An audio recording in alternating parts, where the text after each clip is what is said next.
Delay.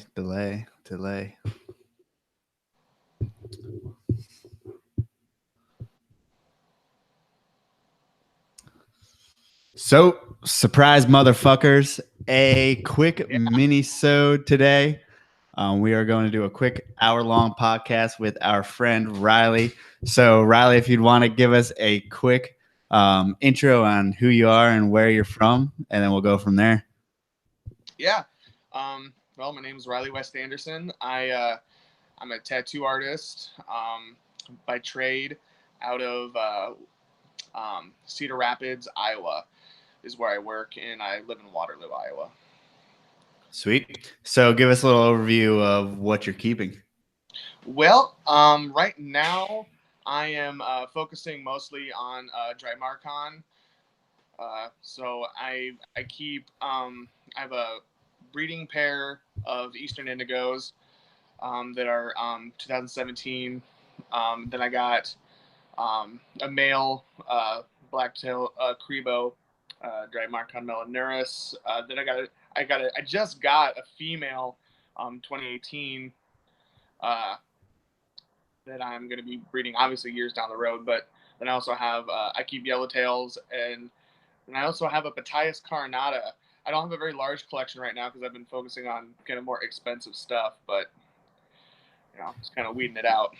Yeah, it seems like I didn't hear about you, but when I started hearing about you, you had like really badass stuff. So, like, did you start? Were these your first reptiles and you just went full in, or were you keeping stuff prior? No, I've actually been keeping snakes on and off for 18 years. Um, I'm 28 now, and my first snake I ever got was a corn snake when I was 10. Um, and his name was Sam. He was an albino corn snake. He unfortunately died when my dad's house burnt down. Wow. My dad's friend actually like ran into the house to like save this like corn snake, and it's like 10-gallon fucking aquarium. And my dad's friend literally ran into the burning house to like save this fucking thing, but unfortunately smoke inhalation killed it. So, and like any 10-year-old, I buried it in my dad's yard. But yeah, then a couple years ago, I'd say back in I think 2012 is when because like when I was a kid, my stepdad, he hated snakes and was afraid of them, so I wasn't able to keep snakes. So then finally, like in like 2012, I'm like, hey, I'm an adult. I like don't have to worry about people telling me what I can and can't do. I'm gonna get fucking snakes again.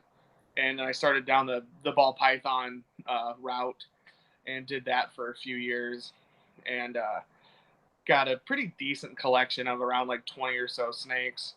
And I kind of bailed out for like a year or two because I had a kid, and life gets interesting sometimes, and you have to reevaluate your priorities. But then so yeah, I had about a 2-year hiatus from like owning reptiles, and then like last year, last year I got back into it, and I just kind of went hog wild and went balls deep into it.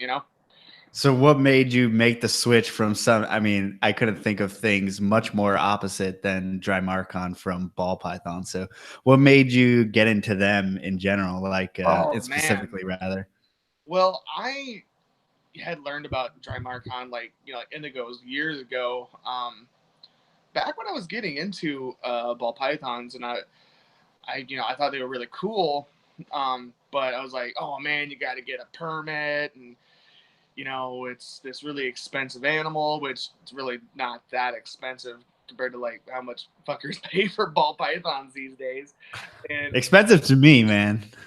yeah, well, shit, dude. Like I have a guy that comes to the tattoo shop I work at, and he works with balls, and he's telling me like he's going to Tinley with like 10 grand. I'm like, Jesus, dude. But anyway, the switch. So I've liked Drymarchon for a while, and I was just like, you know what, fuck it. Like I want something cool. Ball pythons are there's nothing wrong with ball pythons, all right? Like they're cool snakes, but they're kind of boring. They don't really do a whole lot. They just kind of sit there.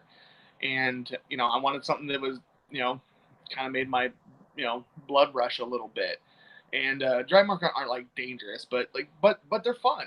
They're very active snake. And I said fuck it, and first Drymarchon I got was an Eastern Indigo. So did you get one in the state that you're living, within the state that you're living, or did you have to go through the whole permit No, I went through the process? whole process, man. I just dove right into it. At first I was gonna get like a blacktail crebo or something first. So like, I didn't. I thought it was like, oh well, maybe that's like a starter to like get to an indigo, and really, they're I mean they're the same animal, really, So it's like, well, just get an indigo, if that's what you want, get it. And I actually got hit up by a really awesome breeder in the hobby, because I had posted an ad on I can't remember which Facebook group, but I posted an ad on a Facebook group, and he actually hit me up, Victor Herrick, who he's been like working with indigos for I want to say like around 20 years or so, probably even longer, I think. And he's like a retired police officer, but he's awesome, man. And he like hit me up and helped me through the whole process. It's not that hard, I mean, the permit's only like $100, which is not too bad. And then, it's just mostly a lot of like waiting for the government to like do their fucking job. And as we know how that can fucking be. But How long from start to finish? Pretty much. honestly, it only took, the whole process in general took a few months. And the reason why it took a few months was because I gave Vic his deposit, which he only wanted like a $50 deposit, which I thought was like really low, back in May of 2017. And it took me till like September till I was able to get the animal. And the reason being was not so much of the government aspect of it, U.S. Fish and Wildlife. It really only took them a few weeks to get things in order, which I've heard stories of it taking like months and months and months for them to get, their shit together. But it was mostly because of heat. Their Drymarchon are very sensitive to heat, so can't really send it in the middle of July. It'll fucking fry. So you got to be very careful about temps. And finally September is when temps started to get a little bit more reasonable. So that's why it took as long as it did. So. And then what from getting your first Drymarchon, did you buy a pair right off the bat, or did you get a lone female male? No, actually, so what happened was I'd gotten a male. I'd gotten a 2016 male back in 2017, and at that point I had I had a couple king snakes, corn snake, and I did have a ball python. And that's when I really started to like fall in love with these larger colubrids, and I was like, you know what, I'm gonna kind of phase out this other stuff I got going on. And so I got the male 2016 indigo from Vic, and then a couple months later I'd gotten a 2017 male blacktail crebo from a great guy out of California. And then basically what happened is January came around, and the snake I thought had been doing really well, but he unfortunately passed away. It was kind of a really, that was the indigo. Yeah, yep. And it was I came home from work. I actually I had a buddy staying over, another tattoo artist, because we had been working on a collaboration piece all day, and because he was crashing out at my place because he was from out of town, and I was like, oh cool dude, you get to come over and see my cool snake that I got that nobody I know as like in my personal life even understands what it is. And I fucking walk in and like, oh, it's dead. It was literally that day. Oh yeah, dude. It was just like, man. I just walked in like, it's not moving. Oh shit. So That was a really shit deal, though. So what did you end up doing? Because did you get a necropsy or anything done? Yeah. So obviously, I was heartbroken, man, because like I love that snake. And the thing is, with Drymarchon, like a lot of people, I think, kind of exaggerate their level of intelligence. Um, I think they're definitely a smart animal, but they're not that fucking smart. Okay. There's still a snake, yeah. Yeah, they're very food motivated and they're diurnal and they got good eyesight. So I think because of the fact that you know they uh, they are diurnal and see really well and they've like focus on your face and stuff. I think that's why people attribute that to intelligence, but eh, they're fucking stupid, dude. I see them bite themselves like all the fucking time. They shit in their water bowl just like any other stupid snake. They're yeah, that's what they are. But I still love the hell out of this thing because it was a really cool animal, and like I felt like he was recognizing me as his owner, and we were starting to build a rapport. Obviously he didn't fucking love me, but he respected the fact that I brought him food, every 4 days. So I did get a necropsy done. I was like, you know what? I spent all this time and money getting this animal. I gotta figure out what killed this thing, right? Because I was obsessed with my husbandry, like making sure like everything was dialed in. Because of course that's the first thing people ask you. Well, how were your temps and how was your humidity? And it's like, yeah, motherfucker, I know. Like I got this shit dialed in. I spent $1,000 on a snake. I'm not gonna like skimp over, husbandry shit. So I got the necropsy done. And see, I'd actually had made a mistake because what I did is right away I took the snake and put it in the freezer, right? I didn't realize like, oh no no no no no, you don't want to do that. You want to not put it in the maybe put it in the fridge, but don't put it in the freezer. You know, but I still took it in.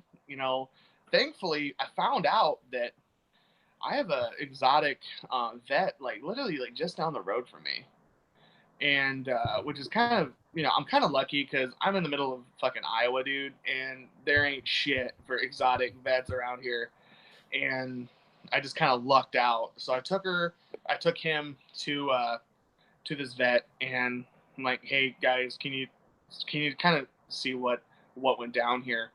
And so they did, and called me back. I think like a day or so later, and told me that a lot of its organs, including like its heart, and like liver, had become calcified.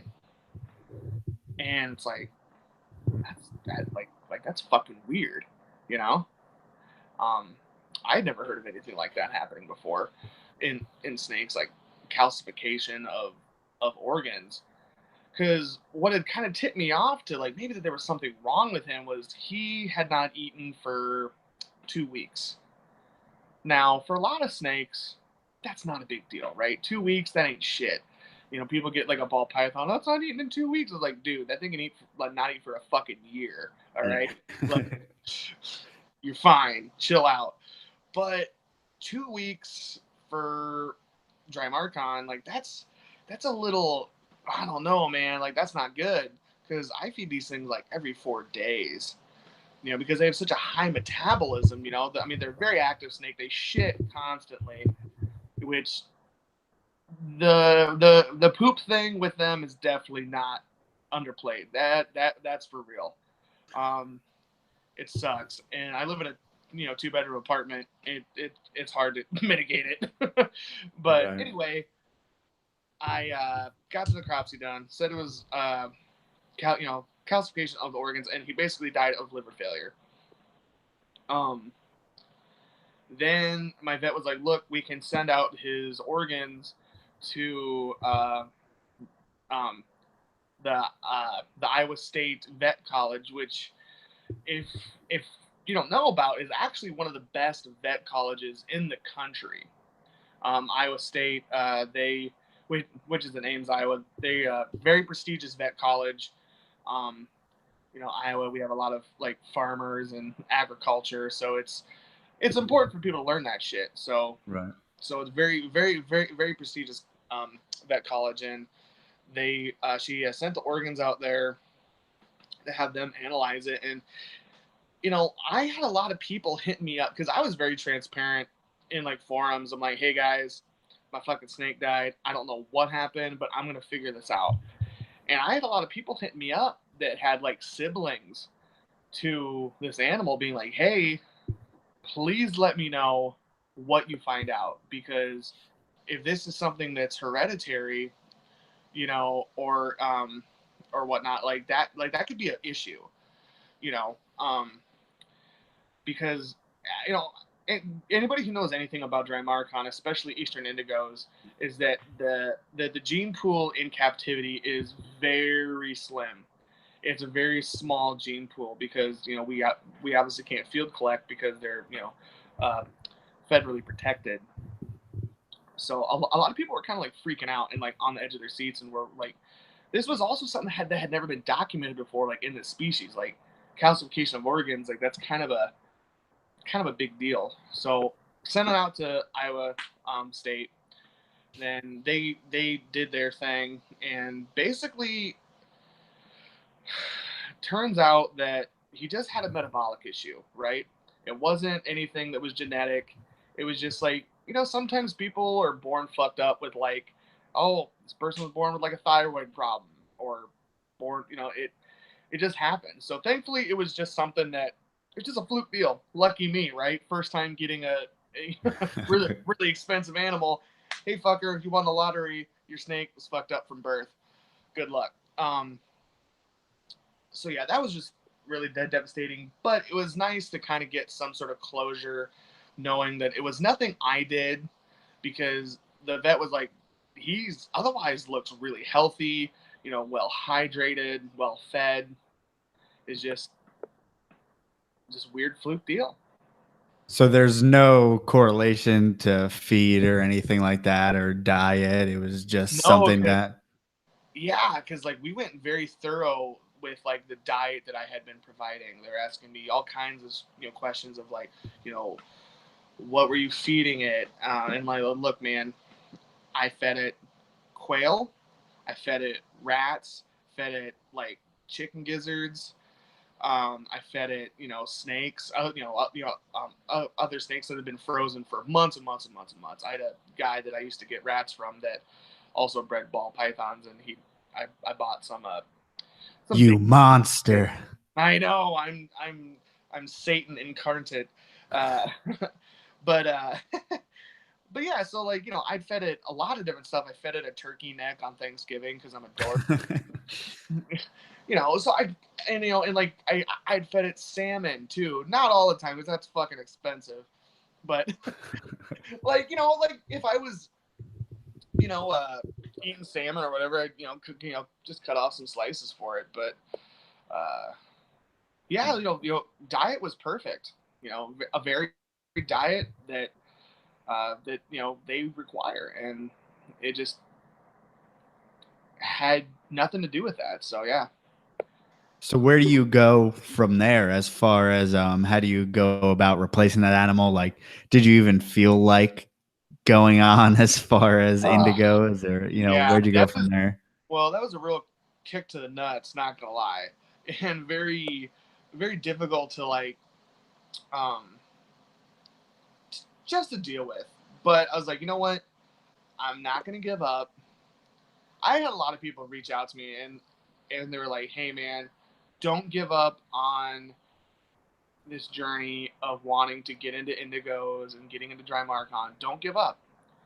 Just because you had a snake die does not mean that it should be the end of the road for you. And plus, it was nothing I did, right? So it's like, okay, yeah, fuck it, let's do this. Let's do this thing. So I actually got a hold of the breeder that I got it from, and I told him like, hey man, this is what happened.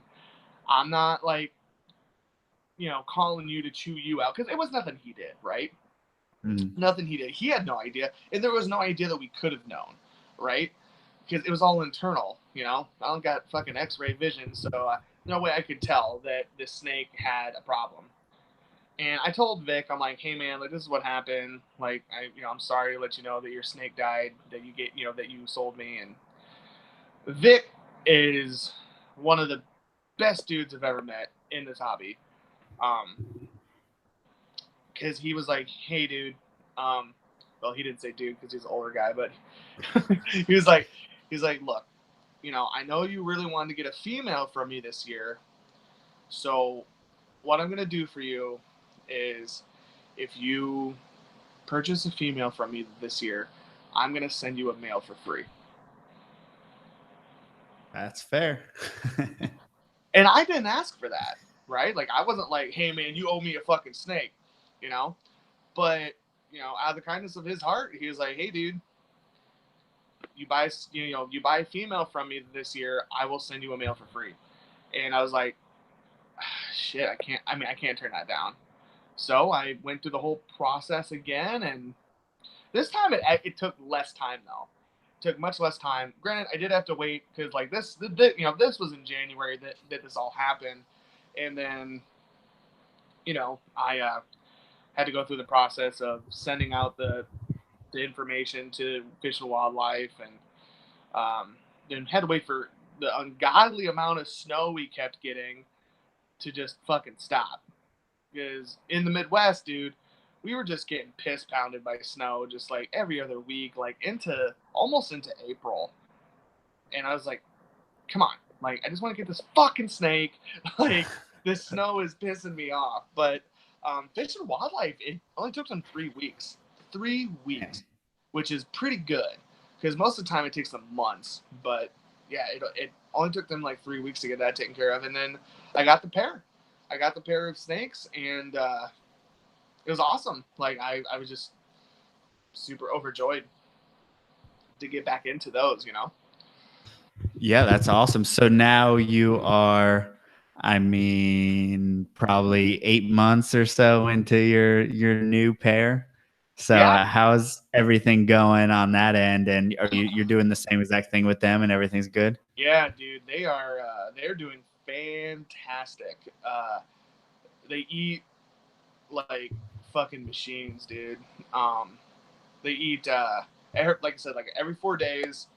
Um, and it's like by the fourth day they act like they've never seen food before. They're like, how could you go this long without feeding me? Like, well, I'm sorry, but I can't feed you every single day.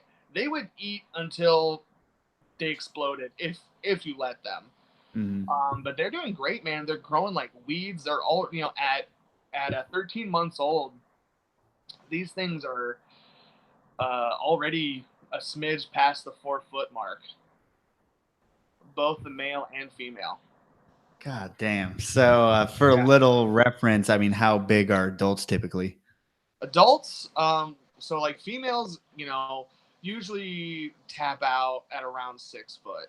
So what's crazy is that, my female's already like, she's only 2 feet away from being full grown, and she's only, a year old, and that's insane. Um, Granted, it does help like during summer months, like they pound food like crazy. Um, but males can reach usually around 7, 8 foot. The record is like 9 foot for indigos, but they get pretty big and they're very heavy bodied. They get really thick for Now, as they for a colubrid anyway.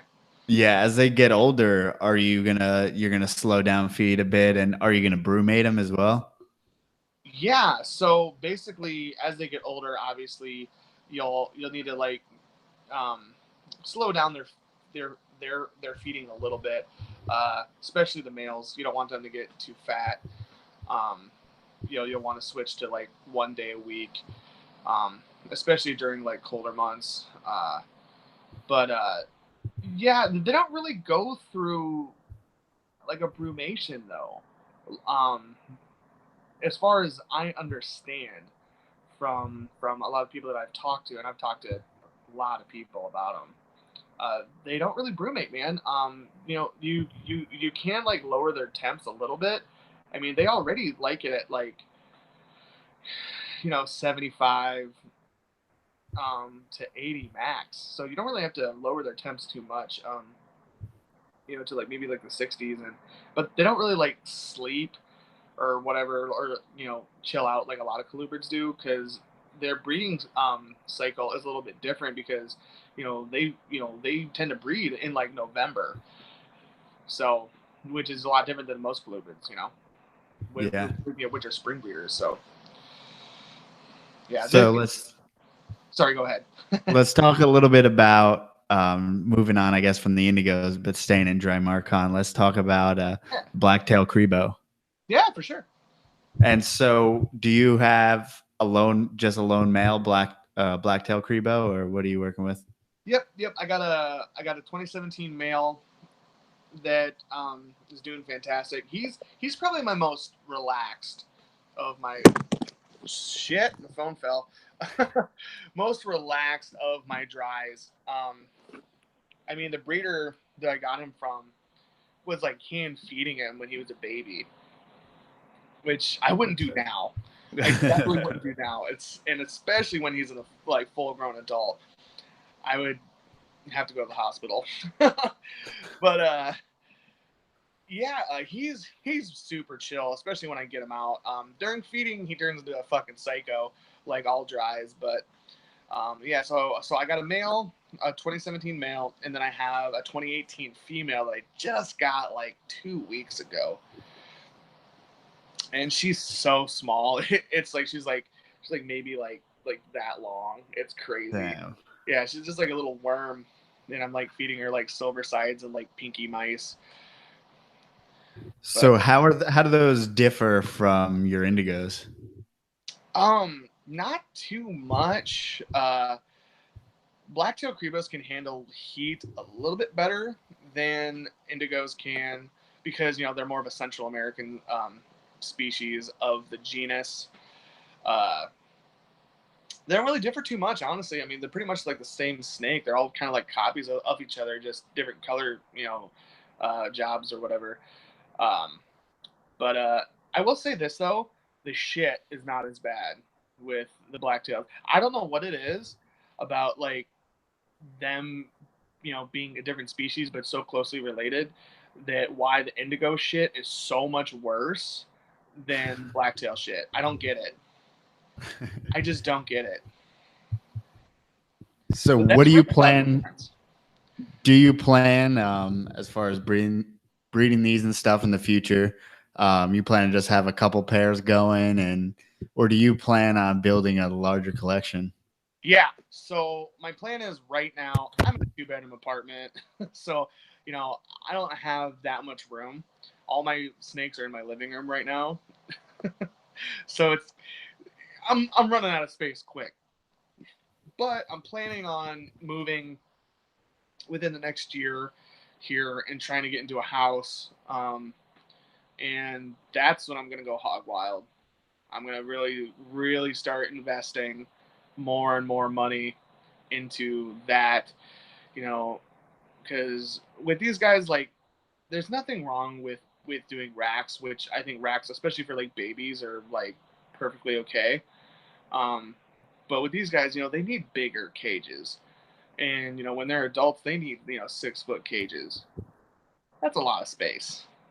So I definitely need like a basement where I can just like fill it up and turn it into my snake man cave.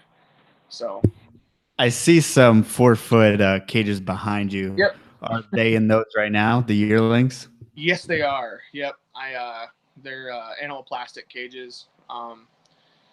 And those work great, by the way, for anybody out there that wants some caging. Animal plastics are fantastic. And actually, what's really cool for me is I only live 2 hours away from their facility. I'd known about animal plastics for years and didn't realize that they were in Iowa. I'm like, huh, cool.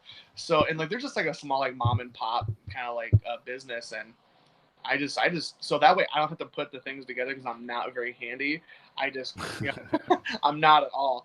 I just drive down there, pick it up, and then bring it home. So Yeah, for us, we need to order them online and wait like half a year, and then they show up maybe. that's the only thing with animal plastics is they do have a pretty long lead time. They do take a while, but again, like I've been to their facility. It's just like a couple dudes in like a back like warehouse putting these things together. So it's a small business. I mean um, the wife of the owner, I guess the owners, she brings her kids to the office with her. So it's like small business, man. So that's why it takes so long. Yeah, for sure. And now for the Mexican or the blacktail crebo, Yeah. that stays around the same size as in Eastern, or I've heard some people say that they might get a little bit longer. Um, I think that indigos are probably one of the smaller species in like the dry Marcon, genus. Granted, I don't work with all the dry, so I can't really say. I'd like to work with more. There's I think 7 different species within the genus, and they all vary, quite a bit. But you know, from what I understand, blacktails and indigos stay pretty close in size.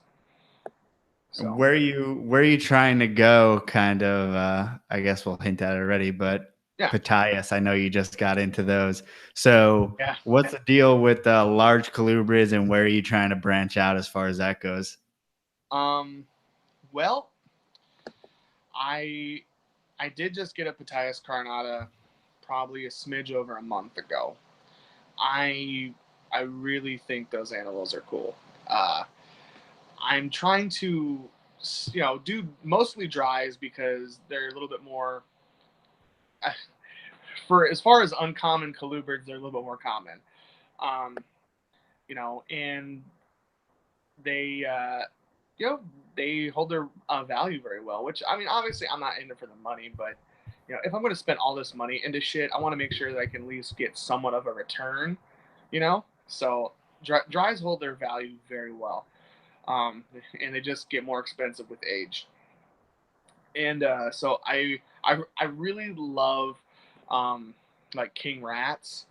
I've been really tempted to dip into that because I think those are some really cool looking animals. Um, Alafe Carnata for all you nerds out there. um, yeah, those things are super cool. I also really like, um, Vietnamese blue beauties. I cannot remember their Latin name off the top of my head. Um, I wish I knew it. I know it starts with an O, I think. But yeah, Vietnamese blue beauties. I've been really thinking about dipping into that. Um, I don't know, man. Just I'm really kind of nerding out on larger colubrids that just get big and that tend to have a cantankerous attitude. I don't know what Yeah, my it seems problem. like you're just getting worse and worse as far as attitude, as far as feeding, as far as keeping. Yeah, Uh, you're just like punishment, I guess. it's kind of ridiculous. The funny thing is though, I've only been bitten by a dry like a couple times, and from a baby, thankfully, by my yellowtail crebo. He's he so yellowtails are much harder to start out than like other dries, and he's kind of a runt, but he's quickly getting up there because when I got him, he wouldn't even eat if I was in the room. He just wouldn't touch it. But then now he's probably one of my most aggressive feeders. Just goes ape shit when he sees food. But And is that captive born and bred? yes, he is captive bred. But if I believe correctly, he's only like second generation in though. So he's his grandparents are fucking wild caught. So he's still a little pretty cantankerous compared to like blacktails, which have been in for so long in the hobby, as well as like indigos, which are just very placid animals when they're not when there's not food in front of them. But you know, getting bit by the yellowtail baby was nothing. It didn't even break the skin. But the thing is, though, is that if I got bit by an adult, which I'm hoping I get him tamed down by the time he's, you know, 10 feet long that he doesn't, you know, try to bite me anymore because, I mean, if you get bit by a dry that's, you know, 9, 10 feet long, you're gonna have a very bad day, you know, because like their jaws are so powerful, dude. Like when they hit food, and like I know you had John Michaels on a few months ago or whatever, and what he was talking about how they like plow through food is absolutely correct. It is insane how they just piss pound their food, and you can feel it like in like the hemostats, like the pressure that they put when they bite down. It's pretty intense. Even for like yearlings, I'm like, Jesus. Yeah, it's pretty scary. And But now, do you have any issues with, I mean, in particularly, I guess, the Pytas carinata as far as feeding and getting on the yeah. rodents? So story time about the Pytas. I First off, I got ripped off by a dude here recently because I back in May was when I was like I'm gonna pull the trigger on this shit. I'm gonna go all in, get something insane. Because why not? You only live once, right? YOLO.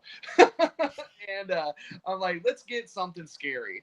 So I put an ad out there, seeing about getting a Pytas Carnata from someone, and like I'm a big Sketch balls start coming out of the woodworks on that one. surprisingly Orders not from really a everywhere. whole lot, but I did get hit up by one guy, and he seemed, you know, he seemed like a nice guy. He showed me some pictures of this, you know, like 7-foot animal that he had, and I was like, all right. Um, Paid him the money, which he asked for a pretty low number, and that should have been a warning sign to me, but I was just so like, oh, big awesome snake, yeah, let's do it. So I kind of, against my better judgment, uh, you know, gave the guy his money, and just one thing after another, excuses. He just kept bullshitting me and wasn't sending the animal. I'm like, dude, like, what is the deal here? Finally, I was like, all right, dude, fuck you. I'm gonna dispute this with PayPal. Unfortunately, I was an idiot, and I had accidentally clicked friends and family when I sent the money, like a total noob. And PayPal was like, "Fuck you, we can't do anything." I'm like, "Oh shit!" But thankfully, my bank was really awesome, and they got my money back. And I'm not gonna put the guy's name on blast, but it was just like a really shit deal, and really just like disappointed me because I had like a lot of money wrapped up, um, in this thing, and I was pretty like, "Oh shit, man!" Like now I gotta start over. And as we know, like Pytas Carnata don't really come around a whole lot. They're not a super common thing, and they're pretty much all wild caught, right? In fact, pretty much everything out there is wild caught, because they didn't get first produced until I think it was like last year. I think like Dan Mullier got one that he produced, and then this year though Alan Brutowski, I think I'm pronouncing that correct, uh, produced some captive bred Pytas Carnata, which is kind of a huge deal. So I was like, fuck, here I am. I don't have my money and I don't have this snake. This sucks. But thankfully, my bank did get me my money back, and I put it out there again. I'm like, look, who who's got one of these things? I really want to get into this because it's a really cool animal that gets that top out at like 14 feet long, right? Like that's a cool animal, and it looks like a king cobra except for its head, but you know, uh, yeah, they're which is interesting because like their body shape and like the pattern is almost identical to that of the king cobras. And in fact, they get confused for them a lot, in like their countries of origin.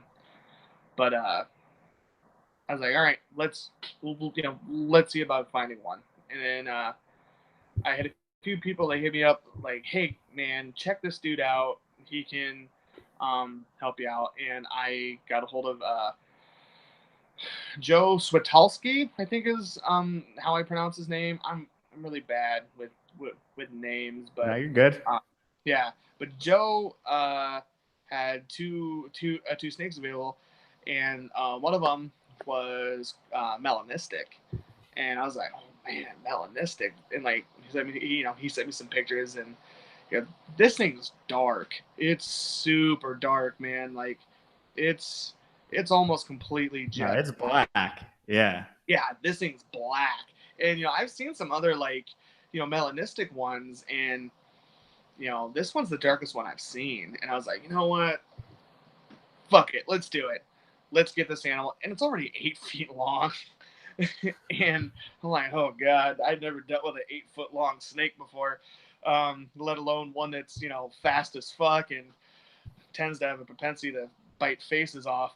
Not literally, but they like to aim for faces apparently from a lot of people I've talked to, because they just they got great eyesight, man. They just have, I mean, their eyes are fucking huge compared to the size of their head. It's ridiculous. And so yeah, I bought him, and then I went and got some gear to protect myself. Had to put on armor, like get this wild caught snake that's only been in the country since June. Like, oh, okay. And so yeah, snake shows up. Joe had told me too that it was in shed as well. I'm like, oh, great. Not only is this thing pissed off because it's traveled from Indonesia to Florida, and then now is being flown to Waterloo, Iowa to live in my 2-bedroom apartment, but it's also in shed. Great. Fantastic. So I gear up. I know that like some people are probably like, God, what a pussy, but I went out and I bought like a face shield. I'm not even joking, dude. I went out and bought a face shield, and I bought like welding gloves and stuff. I'm like, all right, I'm going into battle with like a fucking dragon here. And I open up the box, and I open up the snake bag. Packaging was perfect. And I just kind of let it start kind of going out on its own, because I'm not just going to fucking reach in there. Like, that's like intentionally stepping on a landmine. You don't do it. So I just let it kind of start calling out, and I grabbed it very slowly, mind you. Very slowly. I'm like, I cannot make any sudden movements. This is going to be terrible. And it's going good. I'm like, all right, he's not like freaking out. I'm not freaking out. We're good. I got the door open for like his cage. I'm like, all right, here we go. And like I'm holding him, and he starts to slowly turn his head back towards me. I'm like, oh fuck. Here it comes. This thing's gonna light my ass up, right? But thankfully he didn't. He didn't try to bite me. However, this thing fucking growled at me, Joe. The thing growled at me. Now, in that moment, holding this snake, I about shit myself. Because, like, what have I got myself into? This 8-foot wild-caught snake just fucking growled at me. Not hissed, growled. Like, I didn't even think that was a thing. Because, like, like I've heard of, like, king cobras growling. Because, like, they're fucking huge and their heads are, like, this big. But, yeah, man, this thing growled at me. And I was like, all right, well, here we go. But he didn't do anything. I put him in his cage and he went and hid out. So it went off without a hitch for the most part. Thankfully I didn't get lit up. Yeah, I don't blame you. I've done that. I've opened the bag and then put it in the enclosure and then left it for like, however long it took to finally find its way out of the bag. I've done all that shit before. Oh yeah, I mean, I don't need to get bit for no reason. Well, yeah, man, and like, I mean, shit, dude, like you keep you have like an olive python, and you have like a water python too, right? Yeah. Yeah. I think to me those are predictable and everything, but I have my pine snakes are all very crazy, and they do different variants of hisses and growls, kind of. And oh, for sure, man. Anything in the the Pitophis. I'm probably fucking that up. No, you're right. Yeah, they tend to be very vocal for sure. But yeah, man, this thing. So then there was the whole issue of trying to get it to eat, right? Well, I've dealt with some problem feeders before, but this thing kind of has taken the cake on like frustration because I'm like, okay, this thing had already not eaten for a while before I got it because it was in shed. Well, thankfully, a couple Do you days. think he ever established it? He said that he said that it had been eating, and he thankfully had also treated it for parasites. So I was like, all right, cool. Well, that's one thing I don't have to do. I mean, granted, I'll have to do it again in probably like 6 months, just to make sure that nothing had been like incubating in there. But he said it was eaten pretty decently from me, but the thing was stressed out, man. It had just been on a flight from Florida to Iowa, and plus it had been shed, so this thing was stressed the fuck out, rightfully so. And so these things like frogs a lot. So I had went out into like an Asian market and bought some frozen frog legs. I'd love to have been able to find some whole-bodied frog, but dude, no luck there. So got some frog legs, and I tried like leaving it out. Nothing. Just in 2 weeks had gone by of me trying different things to like feed this animal. I'm like getting stressed out, like, oh man, this thing hasn't eaten in like quite a while. They tend to, you want to feed them similar to like how you would like your Drymarchon, like like every 4 or 5 days, because they're super active, and I was getting pretty stressed out. I was like, dude, I just spent a shit ton of money on this snake. It's not one to eat. It's 2 months ago, it was like living in the jungles of Indonesia. Oh my God. Like, this is a whole new world of fuckery that I had never been involved in, I was a guy who was used to like keeping ball pythons and like blood pythons, shit had been captive bred for so long. So this was a very whole new world for me. Very scary, getting a wild caught snake. But finally, someone was like, "Okay, man, try just shoving the food into its hide box while it's in there, leaving it overnight." I'm like, haven't tried that. Fuck it, let's do it. It worked. It worked. Now this thing eats every time. Granted, How many frog legs you got to put in there? I do one pair, cut them in half. But I've been fucking around with trying like different things. I've gotten him to eat quail. I've gotten him to eat a rat once. Actually, last night I fed him and I got him to eat chicken gizzards. So, I do have a couple frozen snakes I might throw his way to see if he, because like those guys tend to like those too. So, yeah, man, I was pretty stoked that I finally like figured out the code to like feed this thing. And people have told me that once you do that for a few times, then they might start taking it off tongs and they'll just eat anything. So I'm just really happy that he's eating. And I actually got a fecal done. I think it was like 2 weeks ago now. Because I was like kind of scared, like this is a wild caught snake, and not saying I didn't trust Joe for like treating it, because he's a pretty reputable dude, and I just wanted to double check, like this animal is important to me. I want to make sure that it's healthy, and I got a fecal done and came out perfect, not a single parasite.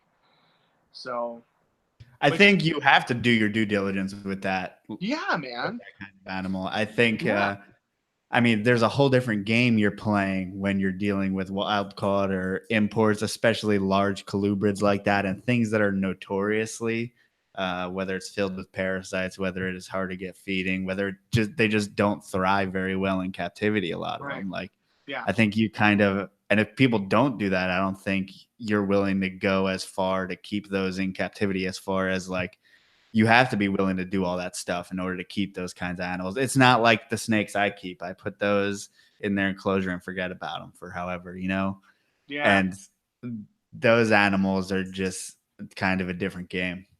Yeah, man, it really is. It's one of those deals where you have to do your homework, you have to do your research, and you have to keep on it. You can't just fuck off and not keep tabs on things. You got to keep track of when it eats. You have to get fecals done, and make sure that this thing is thriving, because I mean, shit, dude, there's not very many people keeping Pytas carinata, like, at all. There's a very small group of us that have them, and it's actually funny because Joe Spitalski actually hit me up today, seeing if I wanted to buy another male. I'm like, oh, damn it! Like, oh man, it's like not, it's not good for me, you know, because I have a problem with impulse buys, and yeah, but thankfully I'm like, well, my excuse is I don't have a cage for it. So, but knowing me, if I did have a cage open, Joe, I would have bought that thing today.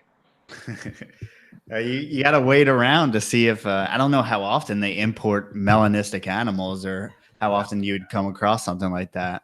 Well, this one's not melanistic, the one that he offered me. But still, I mean, it's a 9-foot male, and it's gorgeous. But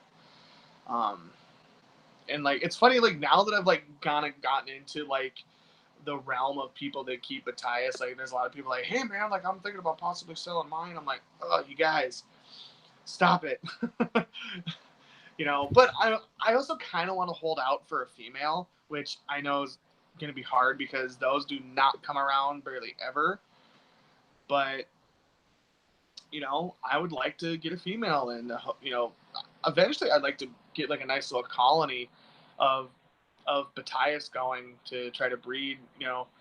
I've thankfully been talking a lot with like Alan Bertowski, and he's helped me out a lot with like my keeping with the Pytas, and I'd love to pick his brain some more about how to breed them and get that going. And then and like, here's what's kind of crazy, I think, about what I'm doing is like, I've actually never produced an animal before.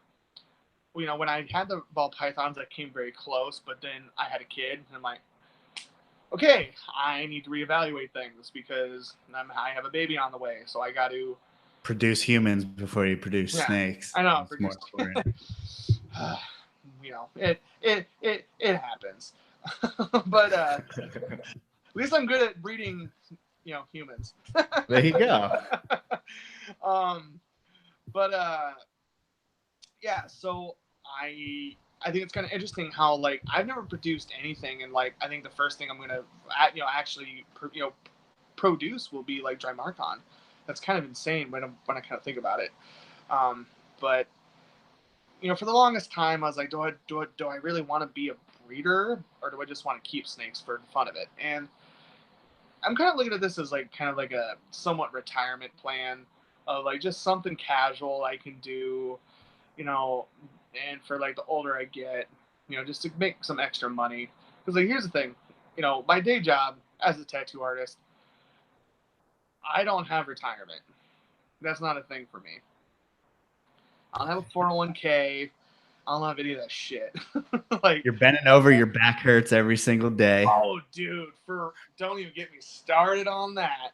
Oh my God, my back kills every day. It's just pain's a state of being now. Pain is just a state of being. But the Pytas is what I really want to get into more and more. I really want to keep focusing on my Drymarchon, and potentially dipping into some other larger Colubrids, but I'm just having fun with what I'm doing. Getting to learn the Pytas is really, really fun. Dealing with, granted, I've not really handled him yet. A lot of people say you want to let him kind of chill out for a few months before you try to handle him. I did try one day to get him out. Try? What happened? Tried because I failed. The reason why I failed was because I'm a pussy, and this is very large. But I basically was getting him out because this was before I actually got him to eat, and I was like, well, maybe if I get him a soak or something, this might help. Because that's what's something that like one person had told me, to get him soaked or whatever. And I tried to get him out. I had a long snake hook. I had my gear on, but dude, this thing like it flexed on me hard, Joe. This thing flexed on me hard, and it made eye contact, and I was like, nah, no, nah, dude, you're good. Chill out. I'm gonna go cry in a corner because this snake bested me. But I'm not gonna give up. Obviously, like I'm letting him just kind of chill out. And actually, for a few weeks, what I've done is I put like a blanket in front of his cage to kind of help just calm him down and help him kind of acclimate to his enclosure. And then what I did this last weekend is I actually went and bought a bunch of fake plants to really like fill up the space in his cage. And now he's kind of flirting with coming out and looking at me and stuff like that. And, realizing that, oh, hey, maybe this fat tattooed guy isn't so bad.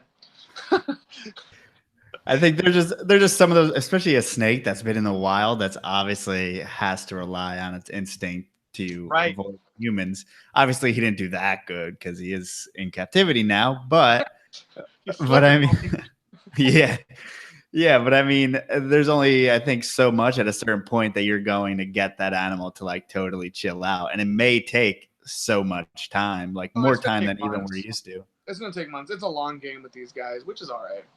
I mean, you think about some people who work with scrub pythons, like they can't get them to breed for maybe 4 to 6 years. They think it may take that long just to get them to the point where they don't freak themselves out so much that they're willing to do everyday activities like breed correctly, Yeah, exactly. It was actually interesting, though, because these guys do have such great eyesight. There was one night that I was just chilling on the couch. I'd been homesick because I had caught something from my kid that she had caught from daycare. Fantastic. So I was off work for like a week, kicked my ass, and I was just sitting on the couch like watching like Hulu or something, and this thing had like popped its head out and was like staring at me. Dude, just like staring through me, like through my fucking soul. For an hour and a half without moving. For an hour and a half, this thing just stared at me. And I was like, what is this thing's problem, man? It's just like no moving, no tongue flicks, just staring at me for an hour and a half. It was weird. They are interesting animals. I mean, in the same vein, we had Brandon in the chat ask if you planned on getting Spilotes or like the tiger rat snakes. Ooh, yeah, I actually, oh man. It seems like once you get into these, you go there and then you go to king rat, you get all that shit. It's funny that person brought that up because I actually have a guy here in Iowa that like breeds Spilotes pilatus, and I've been thinking about it, man. I've been thinking about it hard. Granted, a lot of this stuff is gonna have to come when I get a bigger place because, like I said, I live in a 2-bedroom apartment, not a whole lot of room. But yeah, man, those are on my list too, and I mean, those are really great, like Central American species. I love how arboreal they are. They love to climb. I think stuff like that is definitely like kind of on my radar. Is more like large colubrids are also like semi, arboreal, and of course have a great attitude. I don't know what it is about like why like I'm getting into stuff that tends to be like pissed off all the time, but I don't know. It's just fun. Some people drive fast cars. Some people buy snakes that like to try to rip your face off. Yeah, that's fair. And like it's funny too because like in like my like professional life, I've kind of become known by a lot of other tattooers as like the snake guy. But not just so much because I keep snakes. A lot of people don't like. A lot of other tattooers don't even know that I really keep snakes. It's just because I've become like really known for like how I draw snakes. I I become pretty nerdy about like even when I'm designing a tattoo for someone. If I'm doing a snake tattoo, that like I I like do like proper like head scalation, and stuff like that. Because I mean, why not? I don't think people realize how hard it is to draw an anatomically correct snake. It's not easy. It's not because it's one because a lot of times people just make them look like a fucking ribbon. It's like, nah, dude, like this thing's a tube. I mean, this thing's a tube of muscle, right? And it has a spine and rib cage. So you have to be very knowledgeable about making sure that you draw that correctly. And then there's the whole thing with like the scales. Doing that's a whole nother can of worms because you got to do the belly scales correct as well as the head scalation, and like head scalation is different for different types of snakes. Like one thing that's interesting though is like colubrids and like elapids, their head scalation is actually very similar, very very similar. You know, they have some like larger like scales like on top of their head, but then it slow like quickly tapers into smaller scales. But like any sort of like viper or like rattlesnake, like they don't like their head scalation is very different. As well as like pythons too. But then again, like I mean, head scalation with pythons vary too, because like scrub pythons have those big head scales, and it kind of looks like a dinosaur. It's kind of cool. But then you jump over to Morelia and there's like 1,000 scales on a head. I mean, look at a green tree python. It's like, yeah, exactly. Shit. Yeah, it's pretty interesting. But that's kind of like something that I've become known for, is just being like I'll have a lot of other tattooers like message me like, man, like how are you so good at drawing snakes? I'm like, okay, man, you gotta realize I keep these things, right? And I literally have reference at my fingertips, and plus I've spent countless hours studying and being around snakes, so of course I'm gonna get good at drawing them, because I'm a nerd and I'm gonna draw the shit I like, and that's what I like. And it's so funny because I'll have clients, that are like, oh, so like what, like what hobbies do you have outside of tattooing? I'm like, well, I keep snakes. Imagine that, tattoo guy that keeps snakes, right? That's not a stereotype at all. Yeah, at least it's not that far off. It's like, people who are like accountants and keep snakes or something, you got to fucking explain. They're like, okay, yeah, I could see that you keep they're like, snakes. oh, well, that's not so surprising. The guy with tattoos has pet snakes. But then they're like, well, what kind of snakes do you keep? I'm like, man, nothing you've ever heard of. And then they're like, well, like what? I'm like, okay, Drymarchon. They're like, what's that? I'm like, all right. So I keep Drymarchon cooperi, I keep Drymarchon melanurus, I keep, Drymarchon carius. And they're like, it's like you're speaking Chinese to me. You're like, I know, I get it. But that's what this is, and then like I keep a Pytas carinata, and then they're like, I don't even know. I'm like, honestly, a lot of people in the hobby don't really know about like for instance, like Pytas even, if I'm correct in my thinking, I'm the only person in the whole state of Iowa that even keeps Drymarchon, and I'm a 28-year-old, tattoo artist. But it's interesting when I like start going down this rabbit hole with like clients, and they're like, I don't even know. Like they're just like, they didn't expect they expected like, oh, like I have like a red-tailed boa or like right that, but yeah. Well, there is an accountant, Frank, in the chat who keeps snakes. So there you go. Nothing wrong with that, though. There's your snake keeping accountant. Yeah. But so it's weird, man, because we're used to doing 2 hours, so it's hard for me not to keep on going. But I can keep going for a bit if you can. I don't have anywhere to be like right away, but it's up to you. As long as your daughter's not waiting on the sidewalk or something like in those commercials. No. Oh no. No, she's not waiting nowhere. I mean, she's at daycare, but I mean, I still have a little bit before I need to dip out of here. But I actually, oh, what the hell was I going to talk about? There was one thing I was going to bring up. Shit. What the hell was I going to say? Latin names. We were just talking. Oh about yeah, that. Latin names. That's a big thing. Like I thought it was really funny that in your last podcast you guys were talking about like Latin names a little bit, and it's actually something that's been kind of like on my mind a lot lately.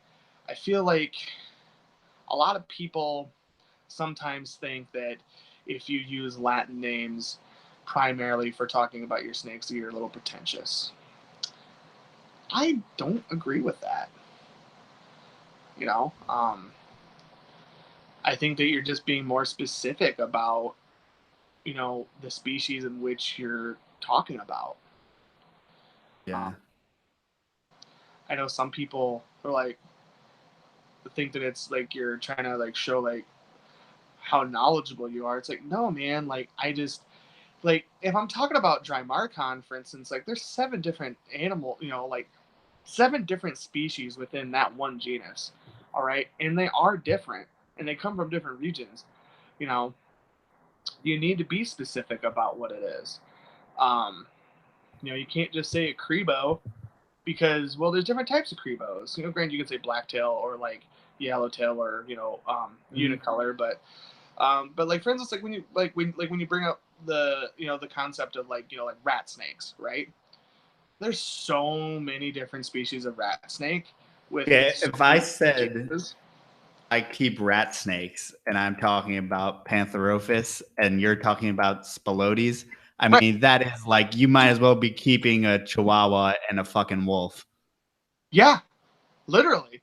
Like, I mean, you compare like a, you know, like a corn snake to a, you know, to a Spilotes pilatus. Like, you know, I'm sorry, one's like a Volkswagen Bug and the other one's like a fucking Ferrari. You know, not in the sense of like their value, but I mean, Just different things. yeah, like one's like fucking high octane, the other one's like really chill. You know, pretty laid back. And like, there's nothing wrong with corn snakes, obviously, but I don't like them. nope, not at all. Fuck. I think we just have like a subsects of culture within our reptile culture within itself is a tiny subsect of cultures, but it's like, you know, the Morelia guys consider themselves Morelia guys, not carpet python guys, because Morelia guys for some reason also includes people who like liasis, also people who maybe like scrubs, and they tend to use genus names to differentiate too. And I think it's a cultural thing as much as it is, you know, something that's convenient or useful. Right. Well, because like here's the thing, you know, if you're working with like ball pythons, you know, and you constantly refer to your ball pythons as Pythonidae regius, it's like, dude, fucking chill. Like, knock it off. Like, we get it. You keep ball pythons. Like, you're not that cool, dude. Like, but you know, whatever though. If someone wants to use common names, that's perfectly okay. But don't shit on people just because they use you know the Latin names of things, because you know there's a lot of situations that can come up where you're talking about an animal with somebody. Say you're talking to somebody who's from a different country, right? Like there's a guy I know that's in a lot of the Drymarchon groups who's from South Korea, and you know English is not his first language, but he understands the Latin names of things because, well, it's universal, right? Oh, cut out. Can't hear you. Oh, I should have probably turned my mic on. That's probably why. But I can hear you now. but it's the whole reason why the Latin names exist is because obviously scientists from all over the world can communicate effectively even if they don't speak the language. We like to think that English is the universal language, but in science, I guess Latin's the universal language. So absolutely not. so I think Yeah, and it's also you find that some communities have a more scientific view of things for some reason. The rarer stuff guys are usually a little Yeah. bit more into it Well, and like to kind of nerd out a little bit yeah, more, I guess. and that's kind of like what ended up happening with me is like I started like dipping into these more rare snakes and these more uncommon species, and it's like most people when you're dealing with that aren't calling them by their common name. You're gonna have to learn what is it, the nomenclature or whatever it is. You're gonna have to know these terms, um, and that's okay. Just do your homework, and it's all right. But if you're working with more common stuff, that's fine, obviously. But when you get into these more advanced, uncommon species, like you need to learn this stuff. You know, um, but yeah, man, like I'm actually kind of jealous of like um, people that are able to keep like some of those like like scrub pythons or like Morelia and stuff like that, because where I'm at, I can't keep constrictors that get uh, over 6 feet. Wait, what is that, a city limit thing? Yeah, it's a city thing. I can't keep constrictors that get over 6 foot. Now, granted, I do have a snake that's already 8 feet, 8 feet long. However, my loophole, because I did my research, is it's not a constrictor, so they can go fuck themselves. Which is like it's a silly rule because if you're Right. smart, you know the loophole. Just like if you're in New York, you can't keep a retic, you can't keep a berm. But guess what? They don't know what a scrub is. They don't know what an olive python is. No, of course not. So there you go. Get you one of those. Right, exactly. And because like I was talking with a few different people about like before I actually pulled the trigger on getting Drymarchon and then getting a Pytas, and they're like, dude, like, are you sure you can do that? I'm like, yeah, I can fucking do it, because there's no law in my city, which is not a very big city, about keeping, you know, large colubrids. It just like there's some stupid rules. Like, for instance, like I can't keep bull snakes. I can't keep like plains or like a prairie, native to Iowa bull snakes, because they they live here. Even though I could buy a captive bred animal from someone across the country, still doesn't matter. It's a bull snake. I can't have it. I can't have hog noses. I can't keep a fucking hog nose, dude. It's Yeah, so that's the one stupid. thing when I was in Colorado. I mean, I looked for hognose and then realized, oh wait, you can't have them here. That's why they're not at any of the shows and not in the stores. Right. And like the thing is, it's because, hognose, yes, I think it's like Western hognoses are technically live in Iowa. I've never seen one. But you know, it's rear fang venomous. Please. Please. Like, come on, man. Rear fang venomous. It's a fucking hognose. Like, that ain't gonna do shit to nobody. Like, the venom literally, like, unless you're allergic, nothing. Maybe a little bit of swelling. That's it. That's it. You know. Yeah, I Um, mean, I've seen bad reactions, but it still ends up just being a swollen hand or something like that. I mean, yeah. obviously anything that you inject in your body, whether it's a bee sting or Mm-hmm. a mosquito bite, can have adverse reaction, and you can go into Tattoos. anaphylaxis or something. But yeah, I mean, Yeah. obviously things can happen, but I mean, I wouldn't call a hog nose dangerous, but. Oh God, no. Because it's like, for instance, like I would love to get into um, Hydronastis gigas, Hydrodynastis gigas, which are false water cobras, because they're a large colubrid that are fucking beautiful. They're also But smelly like everything else you like. I know I like smelly things, um, except for women. But anyway, um, Well, that's good. At least you yeah, draw the line right. somewhere. I got it. I gotta draw the line somewhere, Joe. Yeah. Um, but um, I'd love to keep false water cobras, but again, they're rear fang. Iowa doesn't like rear fang stuff, and so I don't get to keep it. But you know, it is what it is. I still am able to keep some really cool stuff. Again, I mean, I'm a snake guy, but for some reason my brain has been flirting with the idea of like Varanus, getting into monitors. I'm like, oh, they're so cool.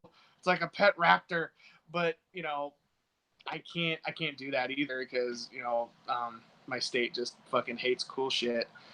But because like, dude, like I'd love to get into some different monitor species. I've like listened to a few different like podcasts of yours with guys that do keep monitors. I'm like, oh man, that sounds so cool. I need to get me some. Oh yeah, you're gonna have a 2-bedroom apartment just for those fucking things. Dude, no shit, right? Like, but that's the thing is like obviously like a lot of my plans are like stuff that's gonna be like down the road, but when I get into a bigger place, but man, like it'd be cool to keep a monitor lizard, of any species because they're pretty intelligent.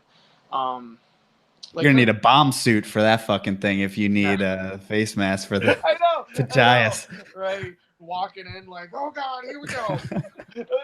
But yeah, because water monitors, right? Dude, those things are so rad. But it gets to be like a 6-foot long fucking mini Komodo dragon, you know.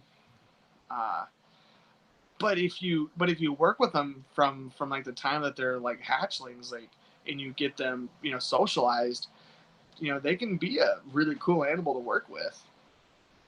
But my state again hates cool shit, and I'm just stuck with trying to find loopholes to find cool snakes to bring into my apartment. But yeah, I mean, I don't know, man. I've definitely gone down that road now, that like weird bunny hole of just finding weirder and weirder shit. And I feel like getting a Pytas carnata is definitely on that spectrum a lot. But I'm like, man, what's like the next weird thing I'm gonna get that's like really out there? You need to hit me up when you finally hit that wall and you're finally like, oh wait, I fucking hate whatever this is. Because there's gonna be one thing at least. I know like everyone who has whether it's like Macklot's pythons or Timor pythons or scrub pythons, people do it a lot. It's like eventually you get to the point where you're like, oh, I don't like this anymore. Like there's definitely limits. Oh, absolutely. But I don't know, man. I just there's a lot of weird colubrids out there that are really cool. Like I'm in this one group on Facebook. It's like large and uncommon colubrids, and the shit those guys post in that group, I'm just like, damn, dude. Like I thought I knew what cool shit was, but I had no idea until I got into that group, and I'm like seeing stuff I've never even heard of before. That blows my mind. What's his name? Is Zach. Like Zach, what the fuck is a neotropical bird eating fucking snake or something?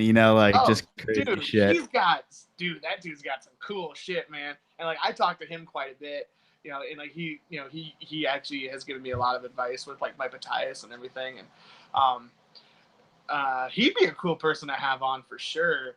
Because I already hit him up. We'll have to torture him about it. So yeah, because like that dude's got some cool stuff, dude. Like like stuff that I've never even knew existed. Him and like there's another dude, Aaron Heron. Aaron? Yeah, got some really cool stuff too. Both of those dudes are man, I'm so jealous of their collections. Eventually someday I'll get there, but But they've also, I mean, think about all the hard work that goes into it. I mean, all the snakes, unfortunately, that you have to kill in order to figure out how to even keep them at that point. At that level, you're like, how do I get this thing to eat? How do I keep it alive? How do I treat it? I mean, you get a small glimpse of that, but it gets even more like there's levels to that shit, right? Well, and like that's the thing is like, getting a Pytas carnata, that's a gamble. Yeah. That's a gamble. It really is. Because this thing could even, it seems to be doing really good now. It could fucking keel over at any second, I feel like. I mean, that's like from like the stories I've heard from other people, shit will be going great for months. I've had Zach tell me about how he's had animals that he's had captive for like for a year, doing great, eating well. Then one day, just shits the bed, and thing just keels over, and you're like, well, what the fuck? Like, I was feeding you, you were shedding awesome, you had all this, great stimulation, and you had this great enclosure, and then you fucking die on me, you bastard. Like, it just sucks. But I mean, that's the thing that you have to kind of reconcile with yourself when you're getting into this, is that these more uncommon species, like, look, dude, there's going to be snakes that die, and if you can't handle that, you shouldn't get into this, because there are going to be times where you invested a lot of money into an animal, and guess what, that animal that doesn't care how much money you spent. If it dies, it dies. Like, you just have to roll with the punches and learn from it and try to move forward and become a better keeper.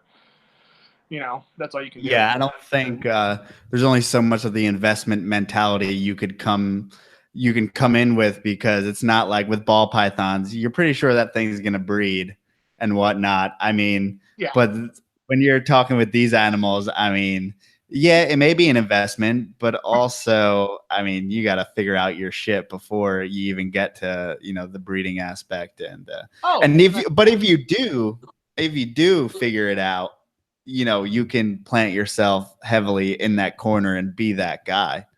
Yeah, Which and is it's so also much good. more rewarding. Like, for instance, like the fact, like to me, keeping a wild caught snake that's only been in the country for since June, and the fact that I'm able to get it eating, dude, I feel fucking great about that, because I did my homework and I did my due diligence, and I'm this thing is living and eating, and that's a hard thing to do. It's not like keeping like a corn snake or like a ball python. I mean, dude, like, corn snakes are fucking bulletproof, right? Like, you have to try to kill those things, um, and that's okay. But with stuff like this, like, it is like, it's so rewarding when you're like, oh fuck yeah, I got this crazy asshole snake to eat. This thing, yeah. It's like, I beat you, fuck you, I beat you. It's almost like you're at like battle with the snake, and like you get that achievement, like achievement unlocked. Yeah. No, that's awesome, because I mean, it's easy with a lot of species to go on autopilot, kind of, and then I feel like that's how you get disinterested or careless for the animal or something like that. Yes, I think that it's important to. I think a lot of people get caught up in these things of they just want to work with stuff that's going to make them money, and I'm like, man, I get that. Like, I get that. And like, nor do I want to ever shame anybody for working with stuff that's going to make them money, because that's stupid. Like, why would I want someone to not make money? That's dumb. However, work with stuff that makes you happy. Work with stuff that gets you excited. Don't work with something just because you see dollar signs. And that's one of the things I think is the downfall of the ball python market, is people they just see dollar signs. They don't give a shit about ball pythons. They just want to make money, and they think that they're going to be the next someone that starts their name with a B. And I don't know anyone, not drawing any. I don't know any nothing. people named that are really popular and stuff. But anyway, the point is, though, is work with stuff that's exciting, that's going to get your blood going, that's going to give you kind of just excitement in life. I mean, if you're just going to work with something for just the money, then like, I think your priorities are messed up, because that's a living thing first and foremost. Like, people kind of forget, like, this is a living creature, okay? Like, it didn't ask for this. It did not ask to live in your house in whatever type of enclosure, whether you keep it in a tub or a cage. That thing by design should be out in the wild, right? So, because of the fact that we are making that decision for it, we need to treat it well, and we need to treat it with respect. And if you're just focusing on money, then man, I feel like you're not respecting that animal. You know, I don't keep Drymarchon because I know that if I get like a clutch of 8 to 10 indigo eggs, I got stacks coming. Okay, that's not why I do it. I do it because Drymarchon are cool, man. Like it's a crazy large snake, that that's a fucking apex predator. Like that's cool. That's exciting. You know, but I mean that's the thing is granted I know I'm not a breeder yet.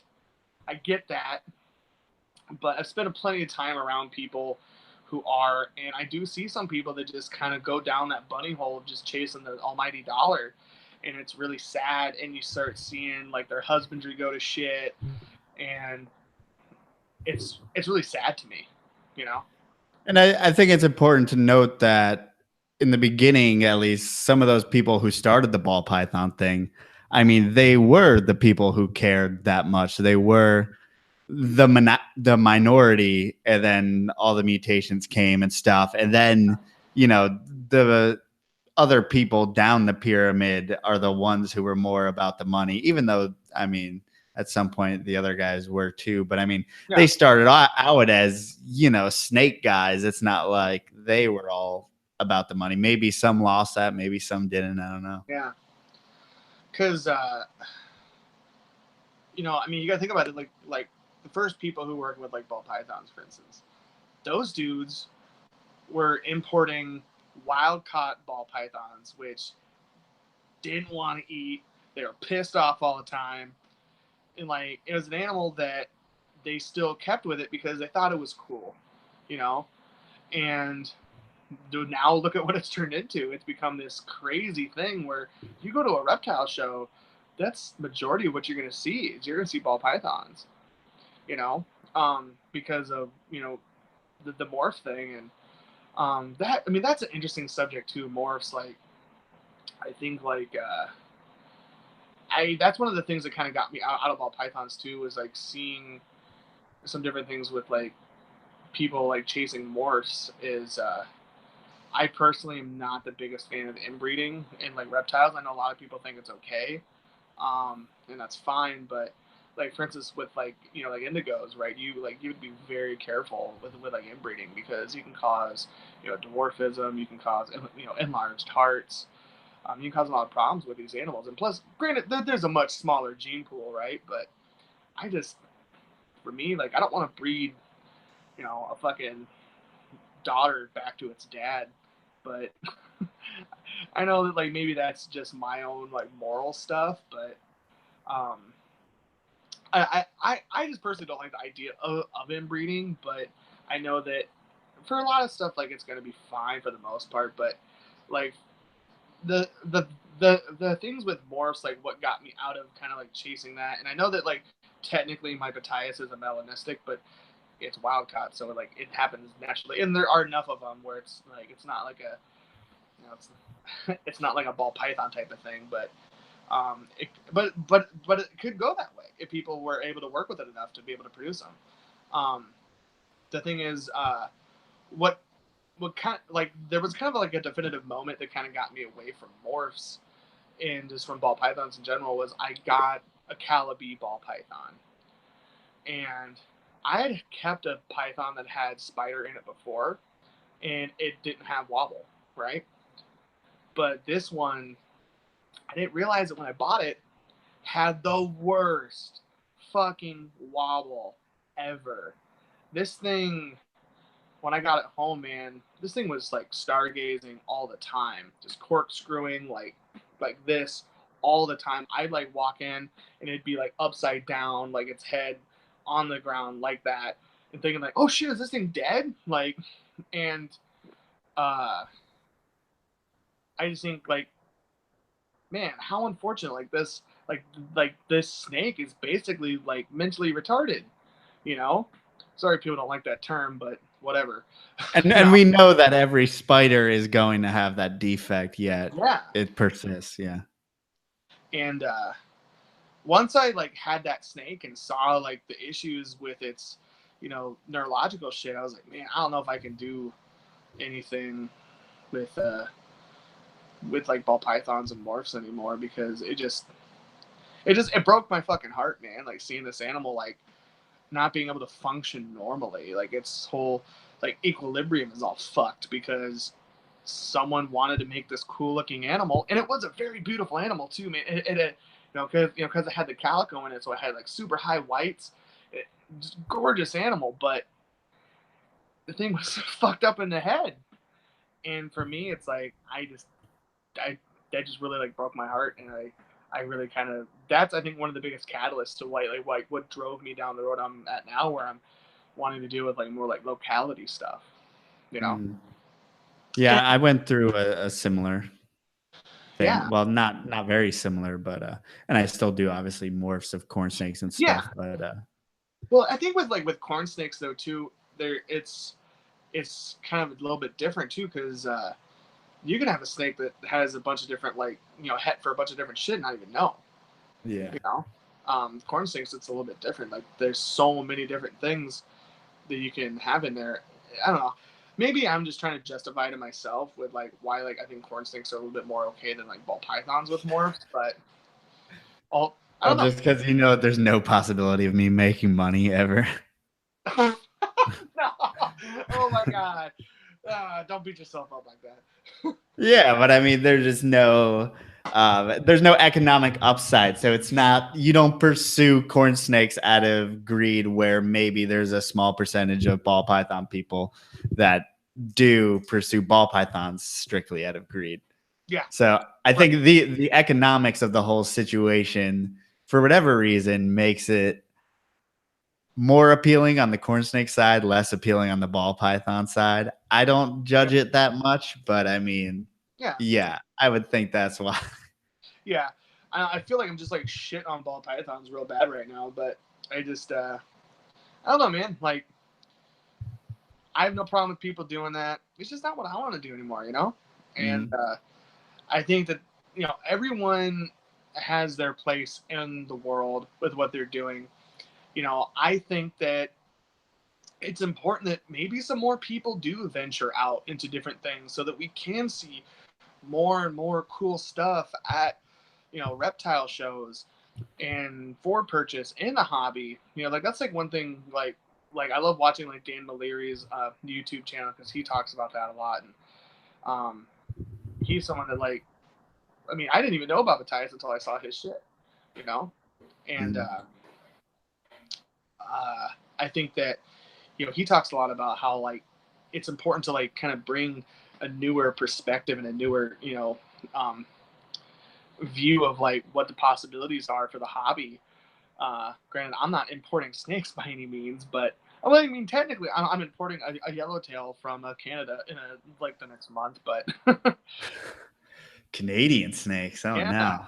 Yeah, it fucking thrives off poutine. But no, I'm actually, yeah, like that's actually a new venture I'm getting into, is like importing a snake from a different country. That's gonna be interesting, because like one of the best dry breeders out there is this guy named Chris Stone, and he keeps a lot of different Drymarchon, and he's in Canada. And I was like, man, like he's got this yellowtail line that's just fucking insane. Like, dude, their yellows are like just electric looking. And the mom of the female I'm getting, like, I've been on a waiting list since fucking January for this thing, you know. And finally it was born like a couple months ago. Like now I'm just waiting for it to get ready to be shipped, but its mom, is just this insane yellow, high yellow, like lemon headed, yellowtail. And like a lemon head, for those who don't know, is basically a yellowtail that has like a very yellow looking head. So I mean, yellowtails can be very variable with like how dark they are, how much yellow in their tail and how far up that yellow goes. I mean, sometimes it's like a half bodied tail. I mean, yellow. Animal, and not just a yellow tail. But then what's cool though is its dad. His dad is a wild caught animal that he somehow figured out how to get it to, after years, breed with a captive bred female. And this thing is insane because first off, it's cool because it's a whole new bloodline into this particular sect of the hobby. And what's cool is that the body of this yellowtail male that's wild caught, it's almost purple, dude. It's almost fucking purple. And I'm just like, what? Like a purple and gold snake? Like, how is that not in like a rapper's like music video? like that's so dope. Like yellow and fucking purple snake. So that's kind of, you know, I'm spending a pretty penny to get that thing imported, but I'm excited about it, you know, because I mean that's like a bloodline that's not even really been used yet, you know. So yeah, man, like there's a lot of cool stuff with like yellowtails. I've actually seen, you know, speaking of morphs, funny enough, I've actually seen some pictures recently of a yellowtail that looks to be axanthic. I feel like that takes away the best part of the animal, the uniqueness. Not necessarily though. Like, I mean, this animal looked really cool, dude. But I mean, I don't know. I guess it depends on what all you're into. But then again, like Alan Bertowski actually showed me some pictures. He's kept some crazy dries over the years.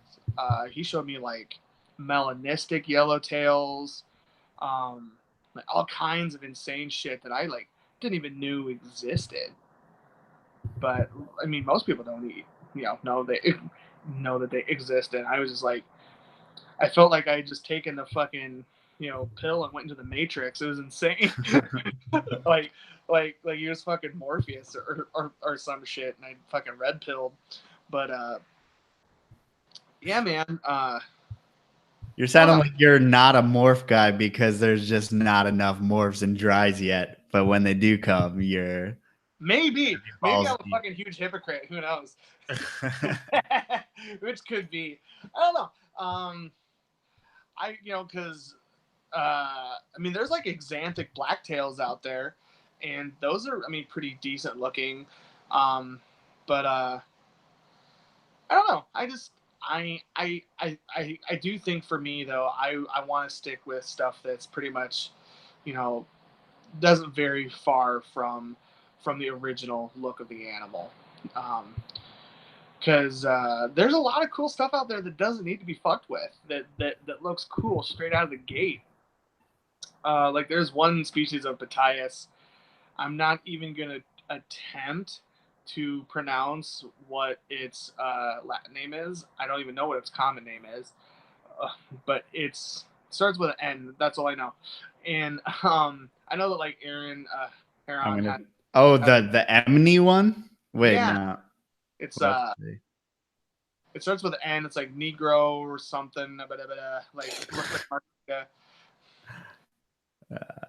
I can't pronounce it. I don't know. I want to find it, but this thing's like greenish looking, and it's like, it's a cool looking animal, man.